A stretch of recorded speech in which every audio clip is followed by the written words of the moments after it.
আসসালামু আলাইকুম। সাদিকাজ কিচেনে সবাইকে স্বাগতম জানাচ্ছি বিয়েবাড়ির স্বাদের জর্দার রেসিপি দেখার জন্য। বিয়েবাড়ি বা ঈদ আয়োজনে এই জর্দার রেসিপি কিন্তু খুবই জনপ্রিয় এবং খেতেও অনেক মজার। তবে বিশেষ করে বিয়েবাড়িতে জর্দার রেসিপিটা বেশি হয়। আর আজকে আমি সেই বিয়েবাড়ির জর্দার রেসিপিটা খুব সহজেই আপনাদেরকে দেখাবো। আশা করছি ভালো লাগবে। এখানে আমি একটি বোলে দিয়ে দিচ্ছি কিছুটা পরিমাণ পানি। জর্দা তৈরি করার জন্য আমি এখানে 1 কাপ পরিমাণ বাসমতি চাল নিয়েছি। আপনারা চাইলে এখানে পোলার চালটাও ব্যবহার করতে পারেন। এখন এই চালটাকে আমি পানি দিয়ে ভিজিয়ে রাখবো আধা ঘন্টার জন্য। চালগুলোকে এভাবে কিছুক্ষণ সময় ভিজিয়ে রেখে ধুয়ে জর্দা তৈরি করলে কিন্তু জর্দা অনেক ঝরঝরে হয়। আধা ঘন্টা ভিজিয়ে রাখার পরে আমি এই চালগুলোকে এখন খুব ভালো করে ধুয়ে নিব। আর অবশ্যই খেয়াল রাখবেন ধোয়ার সময় যেন চালটা ভেঙে না যায়। এর জন্য খুবই আলতো করে হাতের সাহায্যে চালটা ধুয়ে নিতে হবে। এভাবে কয়েকবার আমি পানিটাকে পাল্টে পাল্টে ধুয়ে নিব। আমি চালটাকে কয়েকবার পানি পাল্টে ধুয়ে নিয়েছি। এখন এই চালগুলোকে পানি থেকে তুলে একটা চালনিতে আমি রেখে দিব। এবার চলে যাচ্ছি জর্দার মূল রেসিপিতে। চুলায় একটি প্যান বসিয়ে আমি এখানে প্রায় 2 কাপ পরিমাণ পানি নিয়ে নিচ্ছি। এখন এখানে নিয়ে নিচ্ছি 1 চা চামচ পরিমাণ ফুড কালার। আমি এখানে অরেঞ্জ ফুড কালারটা ব্যবহার করেছি। আপনারা চাইলে পাউডার যে জর্দার রংটা কিনতে পাওয়া যায় বাজারে সেটাও ব্যবহার করতে পারেন। আবার যদি জর্দার রংটা না থাকে সেক্ষেত্রে আমার মতো ফুড কালারও ব্যবহার করতে পারেন।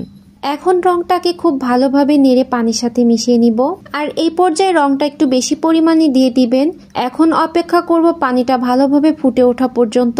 আর এরই মাঝে পানিটা ফুটে উঠেছে। আপনারা চাইলে এই পর্যায়ে কিছুটা পরিমাণ কমলার খোসাও ব্যবহার করতে পারেন। তবে কমলার খোসাটা যদি আপনাদের কাছে না থাকে না দিলেও চলবে। এখন এই পর্যায়ে আমি চালটা ঢেলে দিব। চুলার জালটা মিডিয়াম হিটে রেখে চালটাকে আমি 80% মতো সিদ্ধ করে নিব। আর অবশ্যই পানির পরিমাণটা একটু বেশি করে দিবেন যেন চালটা সিদ্ধ হয়ে যাওয়ার পরও এক্সট্রা কিছুটা পানি থেকে যায়। এভাবেই ঢাকনা খুলে চালটাকে প্রায় 80% মতো সিদ্ধ করে নিব। একটু লক্ষ্য করে দেখবেন চালটাকে চাপ দিলে এভাবে ভেঙে যাবে কিন্তু গলে যাবে না। আর ভিতরে সাদা একটা শাঁসের মতো দেখা যাবে। তাহলেই বুঝতে পারবেন চালটা 80% মতো সিদ্ধ হয়ে গিয়েছে। এই পর্যায়ে আমি চুলাটাকে বন্ধ করে চালগুলোকে নামিয়ে নিব।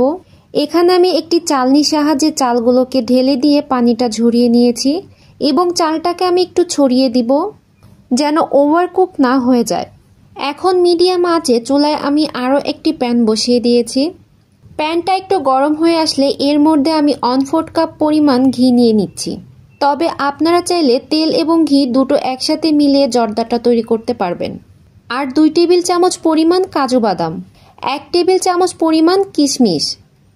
এখানে আপনারা আপনাদের পছন্দ মতো ড্রাই ফ্রুট ব্যবহার করতে পারবেন। এগুলোকে আমি একটু হালকা আঁচে ভেজে নিয়ে একটা পাত্রে তুলে রাখবো। এবার এখানে দিয়ে দিচ্ছি 3-4টা সবুজ এলাচ, 2 টুকরো দারুচিনি। এখন এখানে আমি দিয়ে দেব 1 কাপ পরিমাণ চিনি আর সাথে দিয়ে দিচ্ছি 1.25 কাপ পরিমাণ পানি। জর্দা তৈরির জন্য 1 কাপ চাউলের সাথে 1 কাপ পরিমাণ চিনি একটি পারফেক্ট কম্বিনেশন। এতে করে জর্দার মিষ্টিটা ঠিকঠাক থাকে। আর আপনারা যদি মিষ্টিটা একটু বেশি পরিমাণে খেতে চান তাহলে এখানে কিছুটা পরিমাণ চিনি বাড়িয়ে নিতে পারেন। চিনি এবং পানি বেশিক্ষণ কিন্তু জাল করা যাবে না। সামান্য একটু ফুটে উঠলেই আগে থেকে সিদ্ধ করে রাখা চালটি দিয়ে দিব এবং হালকা করে নেড়েচেড়ে ঢাকনা দিয়ে ঢেকে চুলার লো হিটে রান্না করে নিব আধা ঘন্টার মতো। এই সময় বারে বারে ঢাকনা খোলা যাবে না। চুলার হিট যেহেতু লোতে আছে তাই পুড়ে যাওয়ার কোনো সম্ভাবনাও থাকবে না। আধা ঘন্টা পরে ঢাকনাটা খুলে আমি এটাকে একটু নেড়েচেড়ে দিচ্ছি। জর্দাটা কিন্তু পুরোপুরি সিদ্ধ হয়নি আর এখানে বেশ কিছুটা পানিও রয়েছে। এখন এই পর্যায়ে আমি যে ড্রাই ফ্রুটগুলো ভেজে রেখেছিলাম সেগুলো দিয়ে দিচ্ছি সামান্য পরিমাণে লবণ। এখানে চাইলে আপনারা মুরব্বাটাও ব্যবহার করতে পারেন। এখন সবকিছুকে একটু ভালো করে নেড়েচেড়ে ঢাকনা দিয়ে আমি আরও 10 মিনিট রান্না করে নিব। আমার জর্দা রান্নাটা কিন্তু হয়ে গিয়েছে। কিছুটা পরিমাণে ঘি আর দিয়ে দিচ্ছি 1 চা চামচ পরিমাণ কেওড়া জল। বিয়েবাড়িতে সাধারণত কেওড়া জলটা ব্যবহার করা হয়। কেওড়া জলটা কিন্তু বিয়েবাড়ির সেই শাহী ফ্লেভারটা নিয়ে আসবে, তাই কেওড়া জলটা দেওয়ার অবশ্যই চেষ্টা করবেন। আর গরম অবস্থায় কিন্তু অনেকটাই ঝরঝরে হয়েছে। ঠান্ডা হয়ে যাওয়ার পরে এটাকে আরও ঝরঝরে দেখাবে। জর্দাটাকে এখন আমি সার্ভিং ডিশে নিয়ে নিব। দেখতেই পাচ্ছেন ঠান্ডা হয়ে যাওয়ার পরে জর্দাটা কতটা ঝরঝরে হয়েছে। জর্দাটাকে আমি কিছু ছোট ছোট মিষ্টি দিয়ে সার্ভ করেছি। আর জর্দার এই ছোট মিষ্টিগুলোর একটি রেসিপি আমার চ্যানেলে দেওয়া আছে, আপনারা চাইলে চেক করতে পারেন, লিংক আমি ডেসক্রিপশন বক্সে দিয়ে দিব। আমার পুরোপুরি টিপস ফলো করে যদি আপনি এই জর্দাটা তৈরি করে থাকেন, ইনশাআল্লাহ আপনার জর্দাও হবে ঝরঝরে। আশা করছি রেসিপিটি ভালো লেগেছে। রেসিপিটি ভালো লেগে থাকলে লাইক কমেন্ট করে সাথে থাকবেন। সেই সাথে বিদায় নিচ্ছি। আল্লাহ হাফেজ।